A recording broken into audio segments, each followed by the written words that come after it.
With a rational approach and structural changes, farmers now achieve higher yields on agricultural lands. Authorities take steps to turn other lands into economic assets, create jobs and boost household incomes. Farmers have adopted modern agro-technologies, significantly increasing yields on household plots.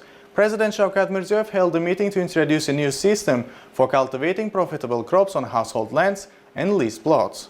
To develop this sector, officials have reviewed proposals from the public processors and exporters. For example, gardeners in Samarkand region requested subsidies for the trellis grape cultivation, which doubles productivity. The government approved this proposal and now allocates up to 15,000 sums per trellis. Officials also introduced preferential loans for purchasing rain drying equipment under the Family Entrepreneurship Program. In the Tasmashoy Mahala of Denau district, 875 households cultivate citrus fruits and lemons, earning up to 200 million sums annually. In Sara-Osio and Altansai districts, more than 1,000 families plan to grow lemons using trench and thermos methods. Farmers in Yangyul reported a shortage of high-quality local vegetable seeds. Authorities have taken steps to resolve these issues and support local initiatives. President introduced new initiatives to cultivate high-yield, export-oriented crops and improve their management and financing. A separate council will oversee the development of dehqan farming and household agriculture. The council will manage public education, seed and seedling supply, cultivation, processing and export. Under this council, a new holding company, Uz Agrostar, will establish 15 specialized fruit and vegetable production companies. These companies will transform 15 pilot districts and expand successful practices to 72 other districts. Each company will receive 20 billion sums from the budget. The council will also create a special fund with the initial capital of 260 billion sums and a credit portfolio of 1.2 trillion sums. These funds will help companies to attract residents from specialized mahalas and clients and provide financial support. The government will introduce a system to support household farming, including modern technology imports, foreign export engagement, high-quality seed and fertilizer supply, and assistance with processing, storage and export. In partnership with Seed Production Institute, authorities will establish greenhouses in pilot districts. The government will allocate about 5 trillion sums to fund food crop cultivation on household plots. Officials will create additional opportunities to support dehqan farms and household land owners. Mahalas and households will receive freezing chambers, packaging, drying and processing warehouses, as well as greenhouses under 5-year installment plan. Entrepreneurs who provide service support for household farming will access 7-year preferential loans at 17.5% interest. Each year, the government will allocate 20 billion sums in grants for the best farming and household projects, while 500 mahalas will receive 40 million sums each. Dehqan farmers engaged in export-oriented production can apply for subsidies of up to 100 million sums, while organizers of short-term training courses will receive 5.5 million sums. In arid regions, the state will cover half of the cost of constructing rainwater reservoirs. Another key reform will change the way farmers access loans. The Agricultural Fund will provide loans for cultivating and processing fruits and vegetables without requiring collateral. Only the insurance policy will be necessary. Dehqan farmers will access preferential loans without unnecessary bureaucracy. Authorities will introduce a new system to track household and dehqan lands and the crops grown on them. By the end of the year, they will classify all plots and record crop data in the online Mahala platform. Farmers who generate official earnings of over 5 million sums per 100 square meters will receive a 90% of land cashback. Those who leave their household plots unused will pay a higher land tax. Currently, dehqan farmers struggle to find buyers due to the absence of digital trading platform, while processors and exporters must search for products independently. To resolve this issue, the government will launch an online marketplace. Over the past 3 years, authorities have distributed 260,000 hectares of land to the population. Now the government plans to refine this system. In Karakalpakstan, Andijan, Jizakh and Tashkent regions, officials will lease 3,300 hectares of unused land under a new system. Plots ranging from 3 to 50 hectares will go up for auction and be leased for 49 years. Officials will auction these lands with soil composition and quality analysis, as well as specified minimum and maximum water supply limits. Entrepreneurs from other regions will have the opportunity to participate. The auction will feature reduced starting price and require full upfront payment. Some land will be designated for storage and packaging facility construction. Starting in 2025, the government will introduce a new tax system for agricultural land. lands. If the lease improves the land's productivity, the tax will remain unchanged. If the productivity declines, the tax will triple. Potatoes remain one of the most consumed products in the country. Farmers grew potatoes on 290,000 hectares, yet imports still partially meet domestic demand due to poor seed quality and low average yields. To address this, the Potato Research Institute will develop high-yield varieties suited to the local climate. The institute will also produce and distribute 3 million tubers using the in vitro method. This year, the Agricultural Fund will allocate 400 billion sums to support potato farming. When selling imported and domestic seed potatoes, the government will refund 50% of the value-added tax as cashback. By 2027, domestic production will fully meet the country's potato demand. Officials also introduced plans to provide modern farming equipment and offer Dehqan farmers convenient leasing options. During the meeting, President spoke with leading Dehqan farmers and household land owners from different regions. One of them, Genco Murat Turdimuratov from Karakalpakstan, consistently achieves high earnings by harvesting 4 crops a year in this greenhouse. The government will award him Dostlik order. Government agencies and banks have presented implementation plans for these new initiatives, aiming to provide employment for 1.5 million people.